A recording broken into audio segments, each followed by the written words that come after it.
하루가 다르게 쏟아지고 있는 엄청난 양의 폐기물 쓰레기. 환경자원센터의 자료에 따르면 하루에 처리하는 폐기물 양은 총 400여 톤에 이른다고 하는데요. 매립이나 소각 등에 쓰이는 처리 비용도 상당해 미래 환경을 위협하는 대상으로 손꼽혀 있습니다. 그런데 이런 폐자원을 에너지화하여 주목받고 있는 기업이 있어 화제입니다. 대표님 안녕하세요. 안녕하세요. 생활 쓰레기를 태워서 새로운 에너지를 얻을 수 있는 기업이 있다고 해서 찾아왔는데요. 먼저 기업 소개 좀 해주세요. 예. 저희 회사는요, 폐기물 쓰레기를 고용 연료화해서 유용한 재생에너지로 전환시킨 신기술을 개발한 기업입니다.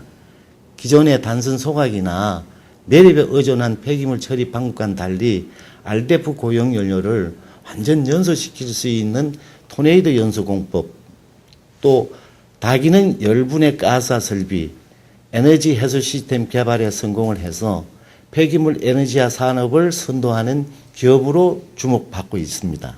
그렇다면 일상생활에서 나온 쓰레기가 다시 에너지로 사용될 수 있다는 말씀인가요? 그렇습니다. 그렇다면 쓰레기 처리 문제들을 해결할 수 있을 것 같은데요. 어떻게 이러한 기술을 개발하게 되셨나요? 예. 쓰레기 처리는 전통적으로 매립이나 소각 중심으로 이루어져 왔습니다. 그러나 매립지의 소진 및 온실가스 배출 등의 문제가 발생해서 전 세계적으로 새로운 쓰레기 처리 방식이 요구되고 있는 상황이지요.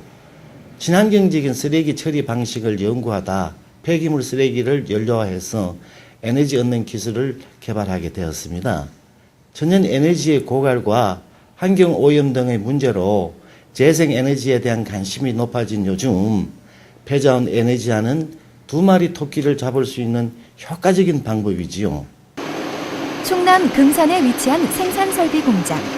이곳에서 RDF 고형 원료 다기능 열분해 연소 설비와 신기술 공법을 통한 폐자원 에너지화 연소 과정을 볼 수 있다고 하는데요. 쓰레기로부터 얻어지는 연료라는 뜻의 RDF. 생활 폐기물을 말려 만든 이 고형물을 연료화하여 전력을 생산하는 것이 핵심 원리입니다. 우리가 일상생활에서 발생하는 폐기물 쓰레기를 고용연료화로 성형을 합니다. 그렇게 성형한 연료를 RDF라고 하는데요. 이 연료를 우리 설비에다가 넣고 열을 가해 가스화를 만듭니다. 이때 토네이도 공법으로 태우게 되는데요. RDF 연료의 경우 과열 과정에서 눌러붙기 쉬운데요. 그럴 경우 유해성 공기를 많이 배출하게 됩니다. 저희는 이러한 현상을 막기 위해서 원심력을 이용한 토네이도 공법을 개발하여 완전 연소시키기 때문에 열 효율이 좋을 뿐 아니라 유독가스도 거의 배출되지 않습니다. 토네이도 공법을 사용하기 때문에 유해성 가스가 배출되지 않는 정말 환경을 생각한 공법인데요. 그럼 어떻게 에너지로 전환되는 건가요? RDF 연료의 완전 연소 시 배출되는 그 고온 고의 무염무취의 청정가스를 재생에너지 연료로 사용하는 것인데요. RDF 연소 설비에 해수된 고온 고열은 스팀 터빈에서 전력을 생산하는 데 사용되고 잉여 스팀을 다시 이용해서 음식 잔재물을 퇴비하여 활용할 뿐 아니라 2012년도에 해양 투기 규제에 대비한 하수설지도 고용 연료화해서 에너지화에도 효율적으로 활용하게 됩니다. 다기능 열분해 연소 장치는 별도의 보조 화석 연료 없이 높은 열 효율을 달성할 수 있는 경제적인 설비인데요. 단순 설계이기 때문에 자본 투자가 낮고 운영비가 저렴하여 투자 비용이 낮다는 것도 강점입니다.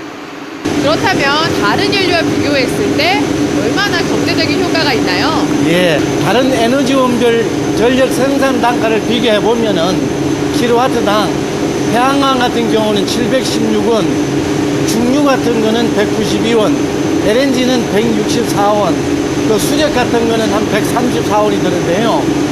우리 같은 폐기물의 RDF 같은 거는 50원밖에 안 됩니다.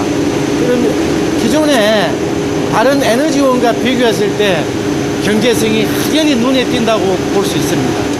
이 장치는 쓰레기를 태울 시 발생하는 유독가스가 거의 배출되지 않을 뿐 아니라 매립 전환 비율을 최대 99%까지 극대화하는 친환경적 설비로 국내를 넘어 해외에서도 주목받고 있습니다.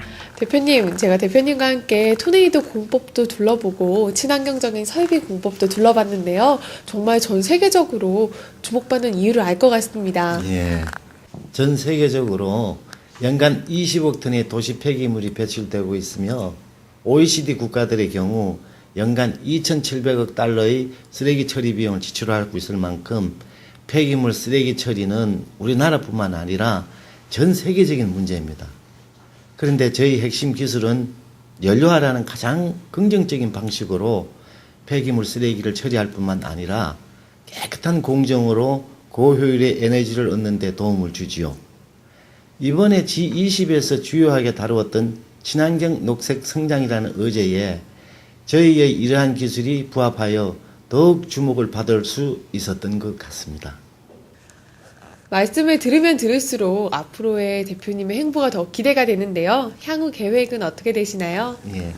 현재 중국과 베트남에 위치한 저희 그 사업소를 거점으로 더욱 박차를 가해 AI 획득에 노력할 계획입니다. 뿐만 아니라 우리나라 녹색 기술과 에너지 복지 등 분야에서도 전 세계 5위 안에 드는 강국으로 발돋움할 수 있도록 더욱 노력하는 기업이 되겠습니다.